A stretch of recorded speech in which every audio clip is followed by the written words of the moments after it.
That's taken from the first movement, that theme. Oh, okay. Okay, in the beginning, it was, it's very dramatic and wonderfully prepared, technically just great. I think what you need to be thinking about are all the different characters that Prokofiev has in his music. And certainly the character of what is called primitivism, is sort of the barbaric side of it, that comes across nicely in your playing. There's some other things that are sort of interesting about his music that are important. Charm, some places charm, probably could work on that a little bit more, try to get a little bit more charm. Also, there's some places that have a little bit of humor in them, right?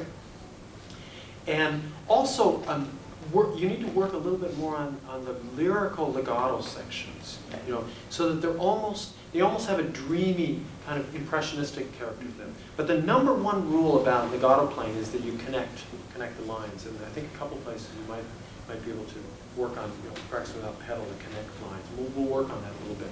I'd like to look at the very beginning. As I was listening to it, it was quite accurate, but sometimes some of the clarity was lost. And as I was listening, I was trying to figure out, I actually have to admit I've never played this piece, and actually I've never taught this piece before. I've heard it many times, I'm familiar with it. But I was trying to decide what I could do to help the clarity come out. And some of it is rhythm. One of the problems with this line, if this was a continuous line of sixteenths, you wouldn't have any problem in keeping it even.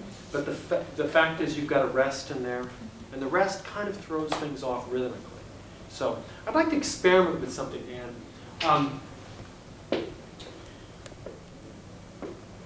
I might want to try.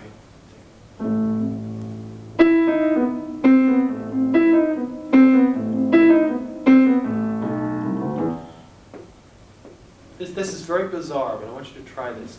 What if instead of, I might have you count. I could have you do this 1, 2, 1, 2, 1, 2. Okay? That's fairly straightforward. I want you to do that first. Sort of not too fast. Just count aloud for me. Okay? Try it. Okay, now, this is the way I want you to count. The second beat goes into the first beat. 1, 2, 1, 2, 1, 2, 1. So you have a little drive at the end of the, almost as if, don't play too loud either. I was playing too loud there, but just a little bit of a feeling.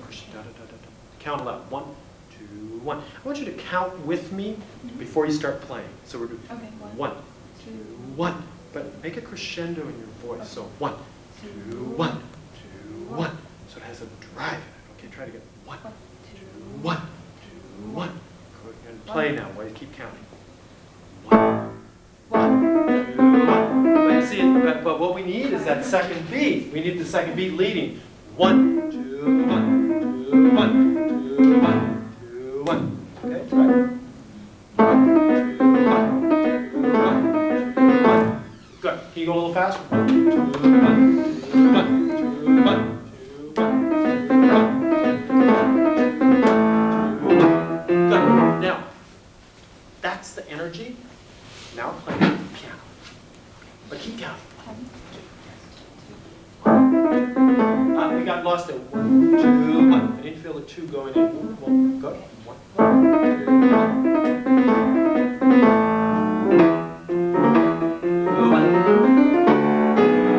Okay, good. Now, the idea is to keep the energy, but not the volume. You see, it's very easy for this piece to let the volume take over. You can keep the energy in there. That's the counting. Now, this is what's going to be a little bit strange.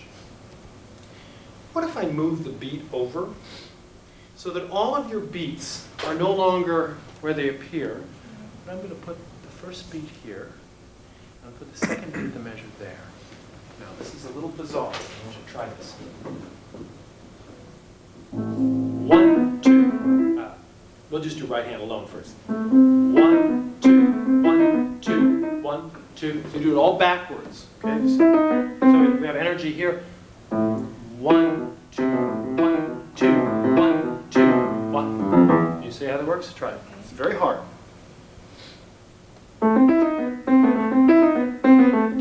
Now count loud. Good. 1, 2, 1, 2, 1, 2. It'll help to lift your fingers on this just be.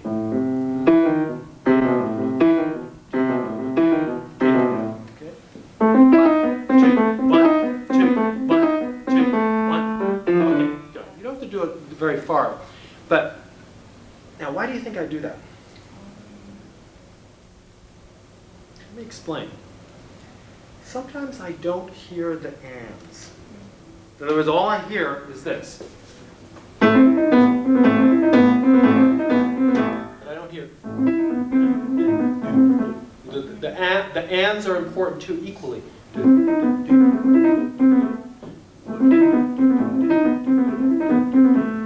don't play it again.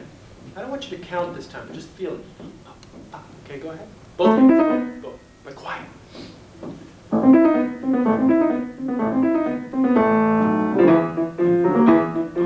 Remember?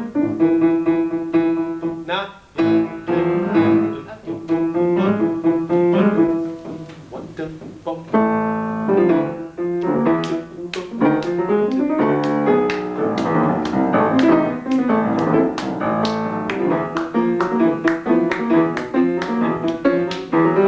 See how you run ahead? Yeah.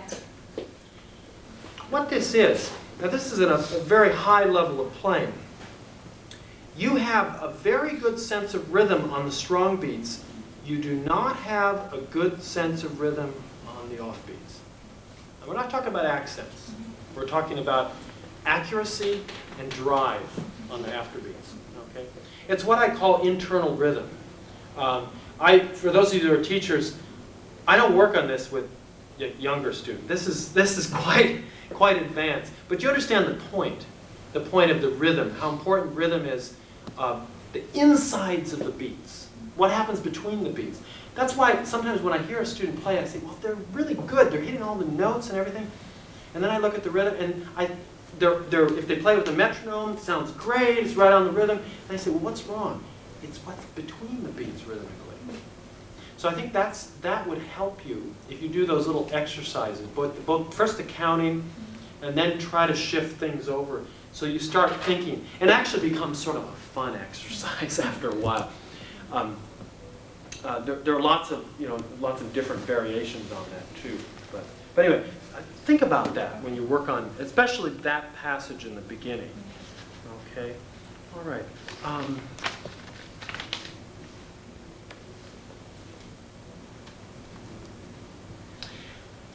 In Prokofiev uses a lot of levels of sound. In a place like this, you'll notice that he specifically writes mezzo forte in the right hand and piano in the left hand. I want to work on a little bit of what kind of character you would like to have in the left hand here. Can you do the left hand alone for me? Just show me what kind of character you want there. Okay, and then you pedal that way? Oh, yeah. Yeah. Dreamy, okay. Can you get above the notes? You have a smaller hand than I do. Yeah, but when you come up higher, you're going to have to come off the fifth finger a little higher up. So, okay, try that.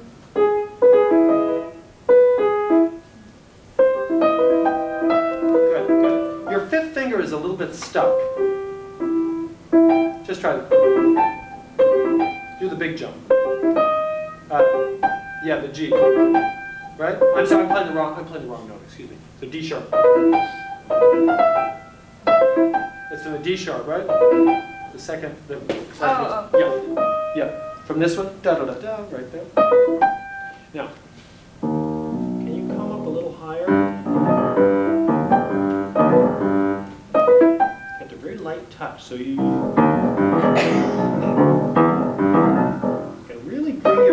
got to really bring your elbow around up high and up and up. Actually, we're almost. It's not fair when I'm standing up to do it, but when you see here, really come up high, but you can't come down hard because it's all soft. Okay, really bring your arm around. Okay? Yeah, good.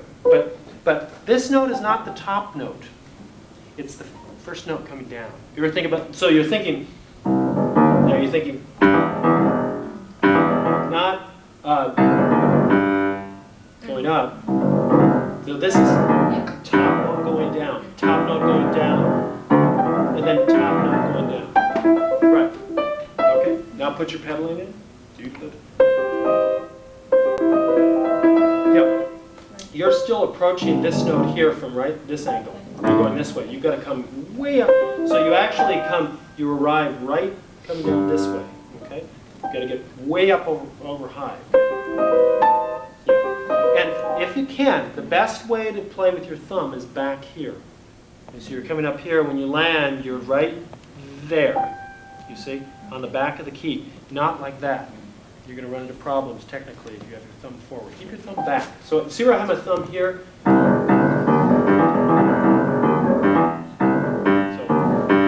not? Yeah, keep your thumb back. Yes, right. Okay, now try. Now, what is your character in the right hand? Play the right hand alone. Good. But Prokofiev, snap it a little bit. I'm doing.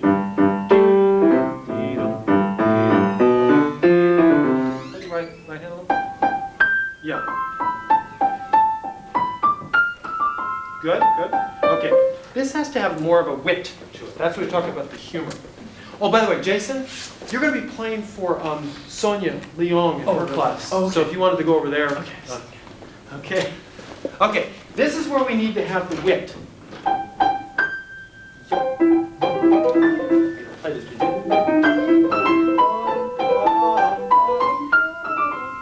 This has to be exaggerated a little bit. You played it kind of like this, kind of nice.